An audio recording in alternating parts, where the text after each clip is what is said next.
తెలంగాణ రాష్ట్రంలో ప్రతిపక్ష party BRS party నుంచి క్రమంగా వలసల పర్వం ప్రారంభమయ్యే అవకాశాలు కనపడుతున్నాయి. ఇది ఏదైతే కేసీఆర్ విద్య ఆయన 2014 తర్వాత 2015లో 15 మంది తెలుగుదేశం ఎమ్మెల్యేలను ప్రోత్సహించి ఎలా టీఆర్ఎస్లో కలుపుకున్నాడో, అప్పుడంటే అవసరం ఉంది. 63 ఎమ్మెల్యేలే గెలిచారు కనుక స్థిరమైన ప్రభుత్వం కోసం సంఖ్య తక్కువ ఉందని కలుపుకున్నాడంటే అర్థం ఉంది.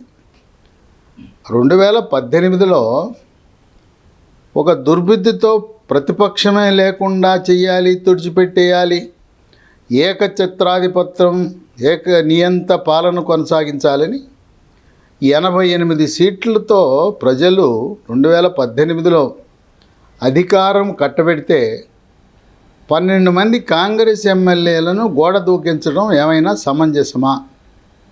2 తెలుగుదేశం ఎమ్మెల్యేలను, 2 ఇతర పార్టీల వాళ్ళని, మొత్తం 16 మంది ఎమ్మెల్యేలను ఇతర పార్టీల వాళ్ళని ప్రోత్సహించి, వలసలు ప్రోత్సహించి టీఆర్ఎస్ పార్టీ బీఆర్ఎస్లో తెచ్చి 104 సంఖ్యను తెచ్చుకుని ఆ రోజు ఏదైతే కేసీఆర్ చేశాడో దాన్నే రేవంత్ రెడ్డి తనదైన వ్యూహంలో నీవు నేర్పిన విద్యయే నీరజాక్ష అనేదాన్ని కేసీఆర్కి చుక్కలు చూపించాలి, నా కుమార్తె వివాహానికి కూడా హాజరు కాకుండా పగ, ప్రతీకారం, కక్షతో నన్ను అనవసరంగా జైల్లో పెట్టావే, నేను సినిమా చూపిస్తాను నీకని చెప్పి ఒక పక్క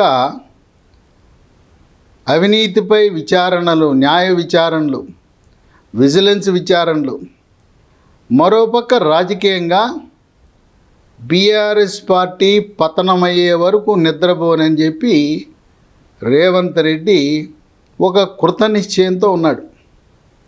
ఇంకో విషయం ఏంటంటే, బీఆర్ఎస్ పార్టీ ఎప్పుడైతే పార్టీ పేరులో తెలంగాణ అనే పదం పోయిందో తెలంగాణ ప్రజలకు ఈ పార్టీకి పేగుబంధం తెగిపోయింది.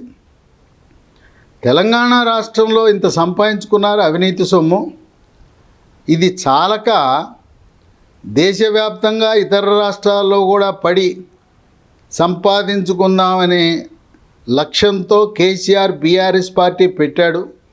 ప్రజాసేవ కాదయనని చెప్పి తెలంగాణ ప్రజలు బీఆర్ఎస్ పార్టీని తిరస్కరించి మళ్ళీ ఆ పార్టీ పుంజుకునే పరిస్థితి ఏమి కనపడటంలా. ఇంకో విషయం ఏంటంటే, కాంగ్రెస్ పార్టీలో కూడా బయట పడకపోయినా అంతర్గతంగా సీనియర్లు, జూనియర్లు, పాతవాళ్ళం, కొత్తవాళ్ళం అని ఆ భావం ఉంది. ఇప్పుడు మంత్రివర్గంలో కూడా సీనియర్లు అధికంగా ఉన్నారు. బయటకు మాట్లాడకపోయినా నిన్నగాక మొన్న వచ్చాడు, మనం 3-4 దశాబ్దాలుగా కాంగ్రెస్ పార్టీలో కొట్టుకుంటుంటే ఈయన తిన్నగా 4 ఏళ్ళు కూడా తిరగకముందే ముఖ్యమంత్రి స్థానాన్ని అధిష్ఠించాడని లోపల ఉంటుంది, మదన పడుతుంటారు. అందువల్ల రేవంత్ రెడ్డి తన బలాన్ని పెంచుకోవటానికి కేసీఆర్ ఏ విధంగా అయితే తెలుగుదేశం పార్టీ నాయకులను ప్రోత్సహించి తెలుగుదేశం నుంచి టీఆర్ఎస్లో చేరేలా ప్రోత్సహించాడో అదే వ్యూహాన్ని ఇప్పుడు రేవంత్ రెడ్డి తనకు సన్నిహితులైన ఆనాడు తెలుగుదేశం పార్టీలో ఉన్న రాజకీయ నాయకులు, అలాగే శాసనసభ్యులుగా ఉన్న వాళ్ళని ప్రోత్సహించి కాంగ్రెస్ పార్టీలో చేర్చుకోవాలనే వ్యూహంతో ఉన్నాడు.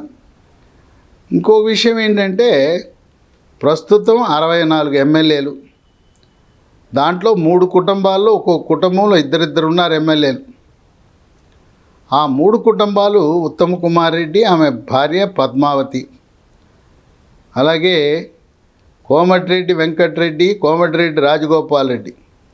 వీళ్ళిద్దరి గురించి ప్రజలు ఏమనుకుంటుంటారంటే, నల్గొండ ప్రజలు కూడా వీళ్ళెప్పుడు కూడా కాంట్రాక్ట్లు, వ్యాపారాలు అదే వాళ్ళ పరమావధి, అందువల్ల ఎన్ని పార్టీలైనా ఎప్పుడైనా మారుతూ ఉంటారు, వాళ్ళు ఊసరవెల్లి రాజకీయాలు, పూటకో పార్టీ మారే మనస్తత్వం వాళ్ళు ఉన్నది. అందుకని కోమటిరెడ్డి సోదరులను ఎప్పుడు పార్టీలు మారతారో తెలవని పరిస్థితి. అలాగే దివంగత నేత జి వెంకటస్వామి కుమారుడు డాక్టర్ జి వివేక్, ఆయన కూడా రకరకాలుగా పార్టీలు మారతాడు. పూటకొక పార్టీ, కాంగ్రెస్, టీఆర్ఎస్, బీజేపీ, మళ్ళీ కాంగ్రెస్. అయితే ఆయన సోదరుడు వినోద్ మాత్రం తండ్రి బాటలో కాంగ్రెస్ పార్టీనే నమ్ముకున్నాడు. కాంగ్రెస్ పార్టీలో వైఎస్ రాజశేఖర రెడ్డి హయాంలో మంత్రిగా పనిచేశాడు. 3 కుటుంబాల్లో 6 ఎమ్మెల్యేలు ఉన్నారు. వీళ్ళు ఎప్పుడైనా కూడబలుకున్నారంటే ప్రమాదమే.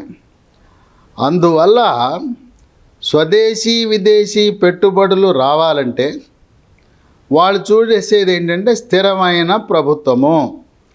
5 సంవత్సరాల పాటు స్థిరంగా ఈ ప్రభుత్వం పాలన కొనసాగుతుందని విశ్వాసము, నమ్మకం కలిగితేనే పెట్టుబడులు వస్తాయి.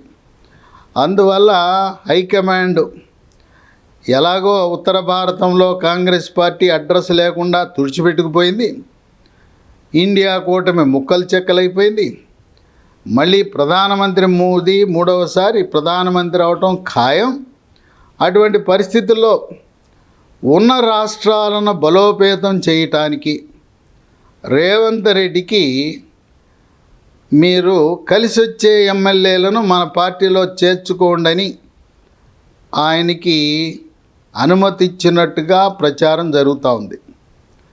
ఈయన బలం ప్రస్తుతం మంత్రివర్గంలో సీతక్క ఉన్నది. ఆమెకి రాజకీయ జీవితాన్ని ప్రసాదించింది తెలుగుదేశం పార్టీ. రేవంత్ రెడ్డిని ఆదరించింది కూడా తెలుగుదేశం పార్టీ. ఇప్పుడు తెలంగాణలో వివిధ పార్టీల్లో ఉన్నవాళ్ళు ఏదో రూపాన అందరూ కూడా తెలుగుదేశం యూనివర్సిటీ విద్యార్థుల్లాంటి వాళ్ళే నేటి రాజకీయ నాయకులు. వేం నరేందర్ రెడ్డి, ఆయన అంతకుముందు మహబూబాబాద్ శాసనసభ ప్రాతినిధ్యం వహించి ఎమ్మెల్యేగా ఉన్నాడు. 2009 పునర్విభజనలో ఆ నియోజకవర్గం ఎస్టీ కేటాయించడం వల్ల ఆయనకి సొంత నియోజకవర్గంలో అవకాశం కోల్పోయాడు. ప్రస్తుతము రేవంత్ రెడ్డికి ప్రధాన ప్రభుత్వ సలహాదారుడిగా క్యాబినెట్ ర్యాంకులో ఉన్నాడు.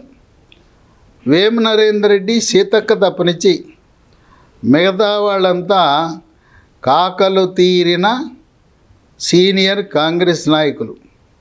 అందువల్ల రేవంత్ రెడ్డి తన వాళ్ళు అంటే 10-15 సంవత్సరాలుగా 2009 నుంచి గత 15 సంవత్సరాలుగా తనతో సాన్నిహిత్యం వహించిన వాళ్ళని రేవంత్ రెడ్డి 2014లో గెలిచిన తర్వాత చంద్రబాబు నాయుడు ఆయన్ని తెలుగుదేశం పార్టీ శాసనసభాపక్ష నేతగా నియమించాడు. ఆ విధంగా ఈనాటికి కూడా తెలుగుదేశము నాయకులు గ్రామ స్థాయి నుంచి రాష్ట్ర స్థాయి వరకు గతంలో పనిచేసిన వాళ్ళందరూ కూడా రేవంత్ రెడ్డికి సన్నిహితంగానే ఉన్నారు. మొన్న ఎన్నికల్లో రేవంత్ రెడ్డి ముఖ్యమంత్రి కాబోతున్నాడు అని చెప్పి బహిరంగంగానే నల్గొండ, ఖమ్మం జిల్లాలో తెలుగుదేశం జెండాలతో అక్కడ కాంగ్రెస్తో కలిసి పనిచేశారు. తెలంగాణ రాష్ట్రంలో కాంగ్రెస్ పార్టీ గెలిచిందంటే కేసీఆర్ని గద్దె దింపాలనే ప్రధాన లక్ష్యంతో అందరూ కలిసి కాంగ్రెస్ పార్టీకి ఓటేస్తే కాంగ్రెస్ గెలిస్తే కేసీఆర్ ఇంటికి వెళ్ళిపోతాడని తెలుగుదేశం పార్టీ నాయకులు, శ్రేణులు, కార్యకర్తలు, అగ్రశ్రేణి నాయకులు లేకపోయినా, ప్రజాప్రతినిధులు లేకపోయినా ఎన్టీఆర్ అభిమానులు, సానుభూతిపరులు, కమ్మ సామాజిక వర్గం వారు, చంద్రబాబు నాయుడు అభిమానులు, సాఫ్ట్వేర్ రంగ నిపుణులందరూ కూడా రేవంత్ రెడ్డిని చూసి కాంగ్రెస్ పార్టీకి ఓట్లు వేయటం వల్ల అధికారంలోకి వచ్చింది. ఇక ఇప్పుడు ఒక్కొక్కరుగా ఎమ్మెల్యేలు పునరాలోచన చేస్తున్నారు. దానికి కూడా కారణం ఉంది. 2018లో శాసనసభకి 88 సీట్లతో గెలిచిన తర్వాత 4 నెలల కాల వ్యవధిలో పార్లమెంట్ ఎన్నికలు జరిగితే బీఆర్ఎస్ పార్టీ కేవలం 9 లోక్సభ సీట్లనే గెలుచుకుంది. ఇక ఇప్పుడు అధికారం లేదు, ఓడిపోయింది. కేడర్ అంతా కూడా నిరాశ నిస్పృహతో ఉన్నారు. ఇప్పుడు పోటీ చేస్తే అప్పుడు అధికారంలో ఉన్నప్పుడే 9 సీట్లు వచ్చినాయి. ఈసారి ఒక్క సీటు కూడా లోక్సభ సీటు గెలవదనే ప్రచారం జరుగుతూ ఉంది. లోక్సభకి కేసీఆర్ కానీ, కేటీఆర్ కానీ, కవిత కానీ, హరీష్ రావు కానీ నలుగురు ఎవ్వరు కూడా పోటీ చేయదలుచుకోలేదు. దేశ రాజకీయాలను గురించి పూర్తిగా వదిలేసి అవసరమైతే ఆ బీఆర్ఎస్ పార్టీని కూడా మళ్ళీ టీఆర్ఎస్ అని మార్చి రాష్ట్ర రాజకీయాలలోనే కేంద్రీకరించి పార్టీని బతికించుకోవాలనే ప్రయత్నం చేస్తున్నారు.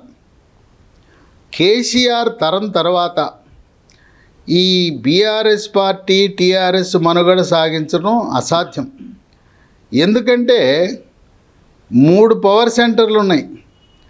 హరీష్ రావు, కేటీఆర్, కవిత ముగ్గురు కూడా ఈ పార్టీ నాది, ఈ పార్టీ గెలిస్తే నేను ముఖ్యమంత్రి కావాలని ఆ లక్ష్యంతో ముగ్గురు పనిచేస్తూ ఒకరింటే ఒకరికి పొసగదు. అందువల్ల ప్రజల్లోనూ నాయకుల్లోనూ కేసీఆర్ తరువాత ఈ ప్రాంతీయ పార్టీ మనుగడ సాగించడం అసాధ్యమనే భావం నెలకొంది. ఇంకో విషయం ఏంటంటే తెలుగు ప్రజల సెంటిమెంటు 2004లో రాజశేఖర రెడ్డికి కాంగ్రెస్ పార్టీ అధికారం కట్టబెడితే వరుసగా 2 సార్లు అధికారాన్ని ఇచ్చారు 10 ఏళ్ల పాటు. అలాగే చంద్రబాబు నాయుడికి అంతకుముందు ఎన్టీఆర్కి వాళ్ళు కూడా 10 సంవత్సరాల అధికారాన్ని కట్టబెట్టారు. అందువల్ల 23లో అధికారంలోకి వచ్చిన కాంగ్రెస్ పార్టీ తెలంగాణలో రెండవసారి కూడా గెలిచే అవకాశాలు ఉన్నాయని విశ్లేషకులు భావిస్తున్నారు. అయితే ఇక రాబోయే 28 ఎన్నికల్లో కూడా బీఆర్ఎస్ పార్టీ గెలవదు, ఈ పార్టీ పుంజుకోదనే లక్ష్యంతో నాయకులు, ముఖ్యంగా బీఆర్ఎస్ నాయకులు గ్రామ స్థాయి నుంచి రాష్ట్ర స్థాయి వరకు ఎమ్మెల్యేలు, ఎమ్మెల్సీలు, ఎంపీలు అందరూ కూడా గోడలు దూకి అధికారమే పరమావధి, కేంద్రంలో అధికారంలో ఉండే పార్టీలోన్నా చేరాలి, లేదు రాష్ట్రంలో అధికారంలో ఉండే పార్టీలోన్నా చేరాలి. అందువల్ల రాబోయే ఎన్నికలన్నీ కూడా హోరాహోరీ, మోదీ 3వసారి ప్రధానమంత్రి అవటం తథ్యం, ఎవ్వరూ ఆపలేరు. అందువల్ల బీఆర్ఎస్ నాయకులు కొంతమంది బీజేపీ, కొంతమంది కాంగ్రెస్ ఇలా పక్క చూపులు చూడటం ప్రారంభించారు. పంచాయతీ ఎన్నికలు, స్థానిక సంస్థ ఎన్నికలు, ఎంపీటీసీలు, జడ్పీటీసీలు, మున్సిపల్, కార్పొరేషన్ ఎన్నికలు వచ్చే నాటికి హోరాహోరీ కాంగ్రెస్ బీజేపీ మధ్యలోనే ఉంటుంది. క్రమేణా బీజేపీ పుంజుకుని రాబోయే 28 అసెంబ్లీ నాటికి, 28, 29 అసెంబ్లీ నాటికి బీజేపీ గణనీయమైన శక్తిగా ఎదుర్కొంటుంది. 29 నాటికి పునర్విభజన జరుగుతాయి నియోజకవర్గాలు. అంటే భవిష్యత్తులో జరగబోయే రాష్ట్ర శాసనసభకు 119 సీట్లు కాకుండా 153 సీట్లకు పోటీ జరుగుతుంది. ప్రతి పార్లమెంటు పరిధిలో 2 శాసనసభ సీట్లు పెరగనున్నాయి. అందువల్ల బీఆర్ఎస్ పార్టీని నమ్ముకుంటే రాబోయే ఎన్నికల్లో కూడా గెలిచే అవకాశం లేదు. హోరాహోరీ, ఒకవేళ కాంగ్రెస్ ఓడిపోతే బీజేపీ గెలుస్తుందేమో కానీ ఈ ప్రాంతీయ పార్టీ కేసీఆర్ క్రమేణా ఆయన వృద్ధాప్యం, అనారోగ్యం, ఆయన కుటుంబ సభ్యులతో పట్టు కోల్పోవటం, ముఖ్యమంత్రిగా ఉంటే శాసించవచ్చు, ఆ పదవి పోయిన తర్వాత ఇంట్లో వాళ్ళు కూడా ఆయన్ని గౌరవించే పరిస్థితి ఉండకపోవచ్చు. కొడుకు, కూతురు, మేనల్లుడు కూడా ధిక్కార స్వరానికి పాల్పడే అవకాశం ఉందని నాయకులు ఒక్కొక్కరుగా సర్దుకుంటున్నారు. ఆదివారం నాడు 28 జనవరి రాజేంద్ర నగర్ శాసనసభ్యుడు ప్రకాష్ గౌడ్ ముందు ఆయన్ని వేమి నరేందర్ రెడ్డి ఆహ్వానించి ఆయనకి కండువా కప్పి రేవంత్ రెడ్డితో పాటు ఏకాంతంగా అరగంటకు పైగా చర్చలు. చర్చలు బయటికి చెప్పడానికి ఎమ్మెల్యేలు అందరూ ఒకటే చెప్తారు, ప్రతిపక్ష ఎమ్మెల్యేలు. మేము మర్యాదపూర్వకంగా కలిశాము, ఆయన మనందరికీ ముఖ్యమంత్రి, మాకు కూడా ముఖ్యమంత్రిని కలిసాం, మా నియోజకవర్గంలో అభివృద్ధి కార్యక్రమాల కొరకు మేము మా సమస్యలు విన్నవించుకోవడానికి కలిసామని ఇవే అందరూ చెప్పేది, ఇవే స్టాండర్డ్ డైలాగులు. పార్టీ మారే ఎమ్మెల్యేలు ముఖ్యమంత్రిని కలిస్తే చెప్పేవే. ఈ డైలాగులను ఎవరు కూడా ప్రజలు కానీ రాజకీయ పార్టీలు కానీ నమ్మే పరిస్థితి లేదు. ప్రకాష్ గౌడ్ని ముందు పొన్నం ప్రభాకర్ మంత్రి కలిశాడు, స్వామి గౌడ్తో కలిశాడు. ఆ రోజే వార్తలు గుప్పుమన్నాయి, ప్రకాష్ గౌడ్ త్వరలో పార్టీ మారబోతున్నాడని. ఇక ప్రకాష్ గౌడ్తో పాటు మరొక 6 ఎమ్మెల్యేలు 2014లో అందరూ కలిసి మూకుమ్మడిగా టీఆర్ఎస్లో చేరారు. అప్పట్లో 15 మంది ఎమ్మెల్యేలు తెలుగుదేశం నుంచి టీఆర్ఎస్లో చేరిన, ప్రస్తుతం 7 ఈ శాసనసభలో ప్రాతినిధ్యం వహిస్తున్నారు. వాళ్ళు ఎవరంటే, ఒకరు ప్రకాష్ గౌడ్ అయితే, 2 కుత్బులాపూర్ నుంచి వివేకానంద, 3 కుకట్పల్లి నుంచి మాధవరం కృష్ణారావు, 4 శేరిలింగంపల్లి నుంచి అరికెపూడి గాంధీ, 5 జూబ్లీ హిల్స్ నుంచి మాగంటి గోపీనాథ్, 6 సనత్ నగర్ నుంచి తలసాని శ్రీనివాస్ యాదవ్, 7 కంటోన్మెంట్ నుంచి లాస్య నందిత. వీళ్ళందరూ రేవంత్ రెడ్డికి అత్యంత సన్నిహితులు, కలిసి ఉన్నారు, ఆప్యాయంగా ఉంటారు. నేటికి కూడా ఒక పార్టీ అడ్డే తప్పనిచ్చి వాళ్ళంటే చాలా అభిమానం రేవంత్ రెడ్డికి. ఇక దీంట్లో మనకు భవిష్యత్తు లేదు. నిండా మునిగిన వాడికి చలేంటి, ఒక సిద్ధాంతం లేదు, ఏమి లేదు. మన నియోజకవర్గ అభివృద్ధే మన లక్ష్యం. మన నియోజకవర్గంలో మన ఓటర్లకు న్యాయం చేయాలంటే అధికార పార్టీ పక్షాన ఉండాలి. లేకపోతే కార్యాలయాల్లో ఉండే చిన్న గుమాస్తా, చివరికి బిళ్ళ జవాను కూడా ప్రతిపక్ష ఎమ్మెల్యేలని గౌరవించని పరిస్థితి ఉత్పన్నమవుతుందని వాపోతున్నారు. అందువల్ల ప్రతిపక్షంలో కూర్చుంటే పనులవు, అభివృద్ధి జరగదు, మన ఓటర్లు కూడా క్రమేణా జారుకుంటారని ఈ 7 కూడా కాంగ్రెస్ పార్టీలో చేరితే ఎలా ఉంటుంది అని. మరి తలసాని శ్రీనివాస్ యాదవ్, ఆయనకి వీళ్ళందరితో సాన్నిహిత్యం, ఆయన కొన్ని వ్యాపార ప్రయోజనాలు ఇవన్నీ ఉండటం వల్ల యాదవ సామాజిక వర్గానికి క్యాబినెట్లో స్థానం లేకపోవటం, తెలంగాణ రాష్ట్రంలో హైదరాబాద్ నగరంలో గ్రేటర్ హైదరాబాద్లో యాదవ సామాజిక వర్గం బలమైన కులం. అందువల్ల తలసాని శ్రీనివాస్ యాదవ్ ఈ పార్టీ మారే తెలుగుదేశం శాసనసభ్యులు ప్రతినిధిగా తెలుగుదేశం తన తరపున వాదించే బలగాన్ని పెంచుకోవడానికి రేవంత్ రెడ్డి తలసాని శ్రీనివాస్ యాదవ్కి మంత్రి పదవి ఇచ్చినా ఆశ్చర్యం లేదని విశ్లేషకులు భావిస్తున్నారు. ఆది నుంచి కూడా కాంగ్రెస్ పార్టీ ఇచ్చిన 2 హామీలు, మహిళలకు బస్సు ప్రయాణము, ఆరోగ్యశ్రీ కార్డు పరిమితి 10 లక్షలు పెంచడం, ఆ కార్యక్రమాల్లో ప్రతిపక్ష ఎమ్మెల్యేగా ఉన్న తలసాని శ్రీనివాస్ యాదవ్ అధికార పార్టీ ఎమ్మెల్యేలతో పోటీగా తను కూడా ఆ కార్యక్రమాల్లో పాల్గొని బస్సు, హాస్పిటలు వాటిని విజయవంతం చేసి నేను రేవంత్ రెడ్డికి దూరం కాదు అనే సంకేతాలు ఇవ్వటం జరిగింది. ఈ 7 కాకుండా మరో 4 మెదక్ జిల్లా నుంచి ఎమ్మెల్యేలు వచ్చారు. పటాన్ చెరువు నుంచి గూడెం మహిపాల్ రెడ్డి, ఆయన మియాపూర్ నుంచి పటాన్ చెరువుకి మెట్రో రైలు వేస్తే చరిత్రలో మిగిలిపోతాం, ఇక ఎప్పటికీ శాశ్వతంగా నేనే ఎమ్మెల్యేగా ఉండొచ్చు అని ఆయన ఆలోచన. ఇక 9 దుబ్బాక కొత్త ప్రభాకర్ రెడ్డి, 10 నర్సాపూర్ సునీత లక్ష్మారెడ్డి, ఆమె కాంగ్రెస్ రక్తం. 2018 వరకు ఆమె వైఎస్ రాజశేఖర రెడ్డి కాంగ్రెస్ ప్రభుత్వంలో మంత్రిగా కూడా పనిచేశారు. కొన్ని ప్రత్యేక కారణాల వల్ల టీఆర్ఎస్లో చేరింది, కానీ ఆమెదంతా కాంగ్రెస్ రక్తం, కాంగ్రెస్ కుటుంబం. ఇక 11 జహీరాబాద్ మాణిక్యరావు. ఈ 11 మందితో పాటు ఇప్పుడు 39 మందిలో 13 మంది పార్టీ మారితే పార్టీ ఫిరాయింపుల చట్టాన్ని అమలు చేసి వీళ్ళపై అనర్హత వేటు పడదు. కనుక 13 కంటే ఎక్కువ బీఆర్ఎస్ ఎమ్మెల్యేలు కాంగ్రెస్లో చేరితే వాళ్ళకి ఎటువంటి ఇబ్బంది ఉండదు, వేరుకుంపడి పెట్టుకోవచ్చు, ఎమ్మెల్యేలుగానే కొనసాగుతారు. కొంతకాలం వేరుకుంపడి పెట్టుకుని తదుపరి విలీనం కాంగ్రెస్ పార్టీలో చేసే అవకాశం ఉంది. ఇక వీళ్లతో పాటు మరికొంతమంది భవిష్యత్తులో లోక్సభ ఎన్నికలు జరిగిన తర్వాత ఒక్కొక్కరుగా దశల వారీగా ఏదైతే కోమటిరెడ్డి వెంకటరెడ్డి నల్గొండలో చేశాడో ప్రకటన, కాంగ్రెస్ పార్టీలో చేరటానికి 30 మంది బీఆర్ఎస్ ఎమ్మెల్యేలు 39లో 30 మంది ఆసక్తి చూపుతున్నారనే ప్రకటన చేశాడు.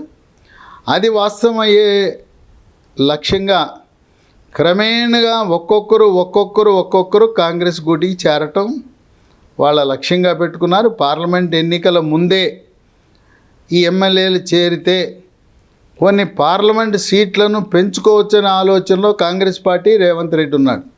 ప్రస్తుతం ఉన్న అంచనా ప్రకారం 10 నుంచి 12 సీట్లు బీజేపీ, జై శ్రీరామ్ ప్రధానమంత్రి మోదీ యొక్క ఆయన హిందుత్వ నినాదాన్ని తెలంగాణలో బలంగా గ్రామీణ ప్రాంతాలకు కూడా తీసుకువెళ్ళి అధిక సీట్లు బీజేపీ కైవసం చేసుకోబోతూ ఉంది.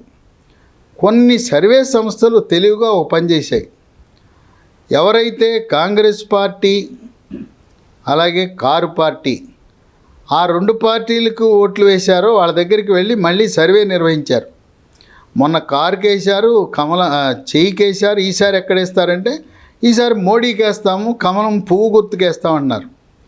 అంటే శాసనసభకు కారు పార్టీకి కాంగ్రెస్ పార్టీ బీఆర్ఎస్ కాంగ్రెస్కి వేసిన ఓటర్లే గ్రామీణ వాసులు, నిరక్షరాస్యులు, మహిళలు, రాష్ట్ర ప్రభుత్వం నుంచి లబ్ధి పొందుతున్న వారు కూడా కేంద్రంలో మోడీ ప్రధానమంత్రి కావాలి, మేము కమలానికి పువ్వు గుర్తుకి ఓటు వేస్తామని చెబుతున్న తరుణంలో రాబోయే పార్లమెంట్ ఎన్నికల్లో పోటీ ప్రధానంగా కాంగ్రెస్ బీజేపీ మధ్య ఉంటుంది. కాంగ్రెస్ ఒక 3 నుంచి 4 సీట్లు గెలుచుకోవడానికి విఫలయత్నం చేస్తూ ఉంది.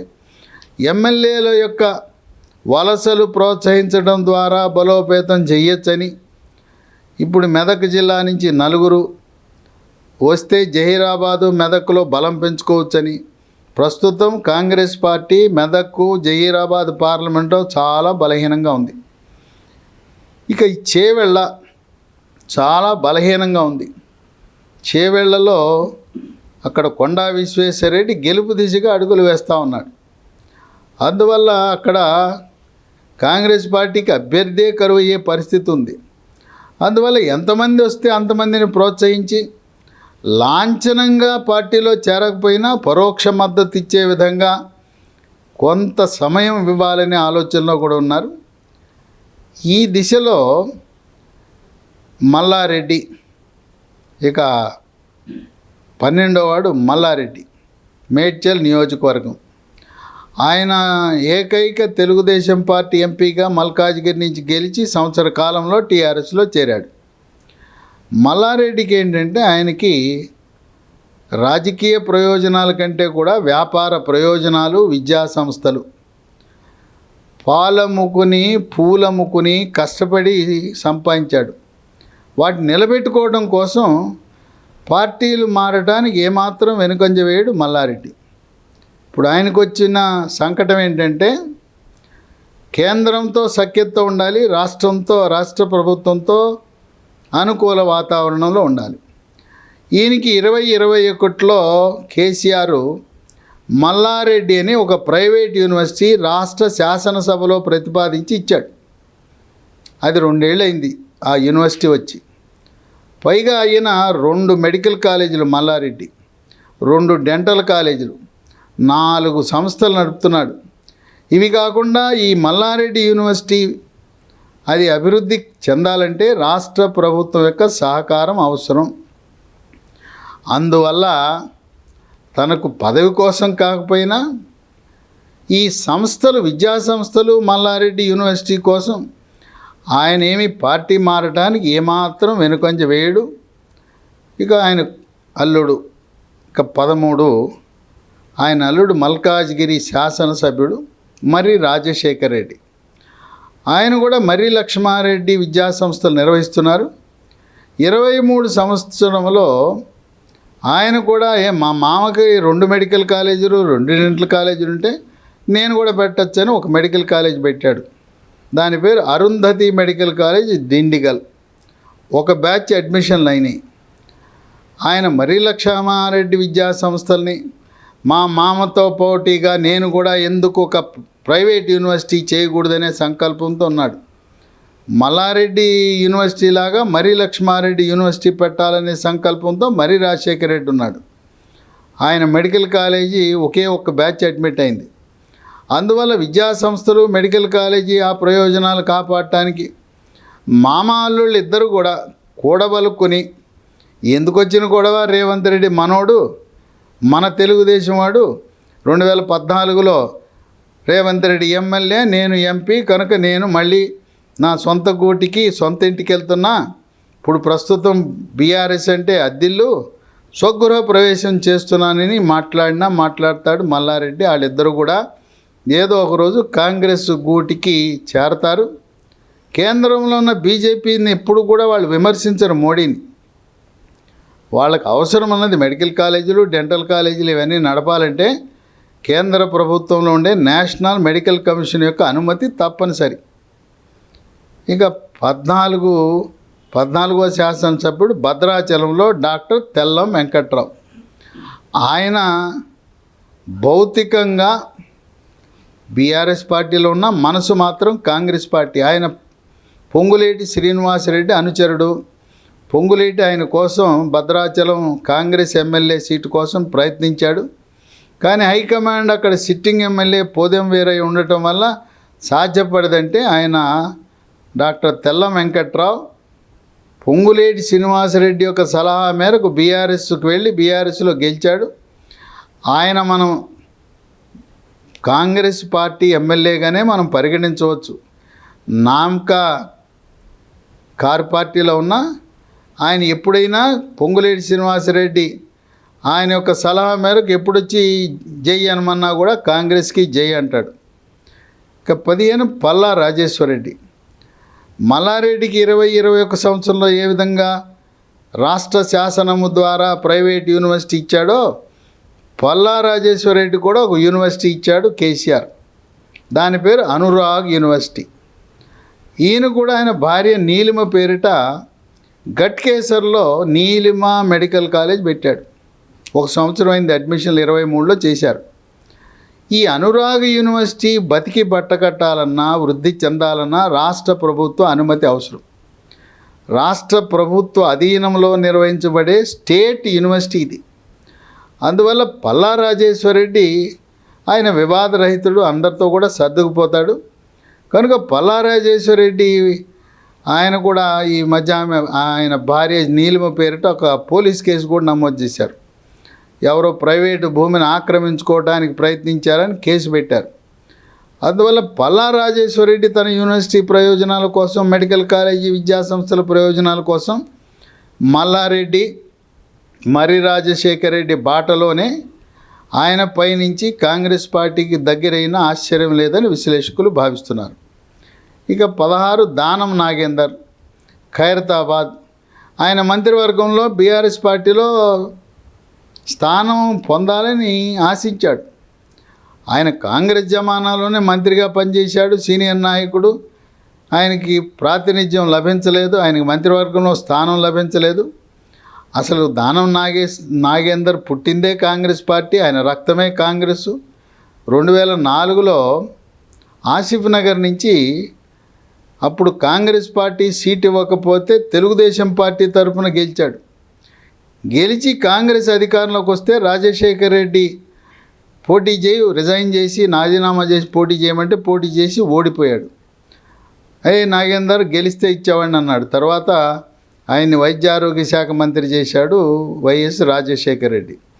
కనుక దానం నాగేందర్ రాజకీయ అవసరాల కోసం ఏదో తాత్కాలికంగా టీఆర్ఎస్ బీఆర్ఎస్లో ఉన్నా ఆయన కరుడుగట్టిన కాంగ్రెస్ వాది. సొంత గూటికి వెళ్ళటానికి ఆయన ఏమాత్రం వెనుకంజ వేయడు. ఇక 17 ముషీరాబాద్ ముఠా గోపాల్ కూడా రేవంత్ రెడ్డిలా ఆయనకి సీతక్కల ఆయనకి రాజకీయ భవిష్యత్తును ప్రసాదించింది తెలుగుదేశం పార్టీ. రేవంత్ రెడ్డితో ఉన్న సాన్నిహిత్యం వల్ల ఆయన కూడా కాంగ్రెస్లో రావడానికి ఏమాత్రం వెనుకంజ వేయడు. ఇక 18 గంగుల కమలాకర్, ఆయనకు కూడా రాజకీయ జీవితాన్ని ప్రసాదించింది తెలుగుదేశం పార్టీ. గంగుల కమలాకర్ ఆయన తెలంగాణ రాష్ట్రంలో గ్రానైట్ వ్యాపారస్తులను, గ్రానైట్ పరిశ్రమలను ప్రోత్సహిస్తూ తనకు కూడా సొంతంగా గ్రానైట్ పరిశ్రమలు ఉన్నాయి. ఈయన వద్దిరాజు రవిచంద్ర, గాయత్రి రవి అంటారు, గ్రానైట్ రవి అంటారు. రాజ్యసభ సీటు ఇప్పుడు 2 సంవత్సరాల పాటు చేస్తూ వచ్చాడు. త్వరలో ఆయన పదవీ కాలం ముగుస్తుంది. ఈ వద్దిరాజు రవిచంద్ర, గ్రానైట్ రవి, గాయత్రి రవి బీజేపీలో ప్రవేశిస్తే ఎలా ఉంటుందని ఆయన బీజేపీకి, గంగుల కమలాకర్ ఓసారి పార్టీ మారాం తెలుగుదేశము, మళ్ళీ టీఆర్ఎస్, ఇప్పుడు కాంగ్రెస్కి వెళ్తే తప్పేంటని ఆయన కూడా కాంగ్రెస్ పార్టీలో చేరి ఆయన యొక్క వ్యాపార సామ్రాజ్యం, గ్రానైట్ వ్యాపారాలు, ఆయనే కాకుండా వద్దిరాజు రవిచంద్ర ఈ రాష్ట్ర గ్రానైట్ వ్యాపారస్తుల అధ్యక్షుడు. అందువల్ల వీళ్ళిద్దరూ కూడా సొంత ప్రయోజనాలతో పాటు వాళ్ళ గ్రానైట్ పరిశ్రమలతో పాటు రాష్ట్రంలో ఉండే గ్రానైట్ పరిశ్రమ కుదేలు కాకుండా తెలంగాణ నుంచి కృష్ణపట్నం పోర్టు ద్వారా విదేశాలకు ఎగుమతై తెలంగాణ రాష్ట్రానికి ఎంతో సంపదని పన్నుల రూపాన మనకు తెచ్చిపెడుతుంది గ్రానైట్ పరిశ్రమ. అటువంటి గ్రానైట్ పరిశ్రమకు ఎటువంటి ఆటంకాలు లేకుండా నిర్వహించడానికి గంగుల కమలాకర్ కాంగ్రెస్ పార్టీ రేవంత్ రెడ్డికి అత్యంత సన్నిహితుడు తెలుగుదేశం పార్టీలో ఉన్నప్పుడు. అందువల్ల ఆయన కాంగ్రెస్లోకి వచ్చినా ఆశ్చర్యం లేదు.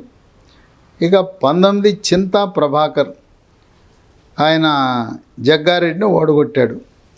ఆయన కూడా రాజకీయంగా మొట్టమొదటిసారి ఎమ్మెల్యేగా పోటీ చేసే అవకాశం ఇచ్చింది తెలుగుదేశం పార్టీ. రేవంత్ రెడ్డికి సన్నిహితుడు కనుక పాత తెలుగుదేశం పార్టీ వాళ్ళందరూ సామూహికంగా కూడబలుకుని ఒకరికొకరు, అన్న మన రేవంత్ రెడ్డి, మనమంతా తెలుగుదేశం యూనివర్సిటీ విద్యార్థులం, రేవంత్ రెడ్డి కూడా మన యూనివర్సిటీ, మన క్లాస్మేటు, మన బ్యాచ్మేటు అని చెప్పి కాంగ్రెస్ పార్టీలో చేరడానికి ఏమాత్రం వెనుకంజ వేయరు.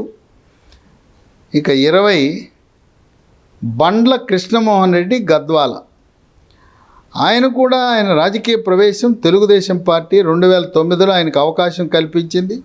కాంగ్రెస్ పార్టీపై హోరాహోరీ పోరాడినా ఇప్పుడు ఆయన కాంగ్రెస్ పార్టీలో చేరటానికి ఎమ్మెల్యేగా గెలిచినా ఆయనకి తెలుగుదేశం పార్టీతో ఉండే అనుబంధము, మహబూబ్నగర్ జిల్లాకు చెందిన రేవంత్ రెడ్డి అన్నీ కలిసి వస్తాయని కృష్ణమోహన్ రెడ్డి కూడా కాంగ్రెస్ పార్టీలో చేరినా ఆశ్చర్యం లేదు.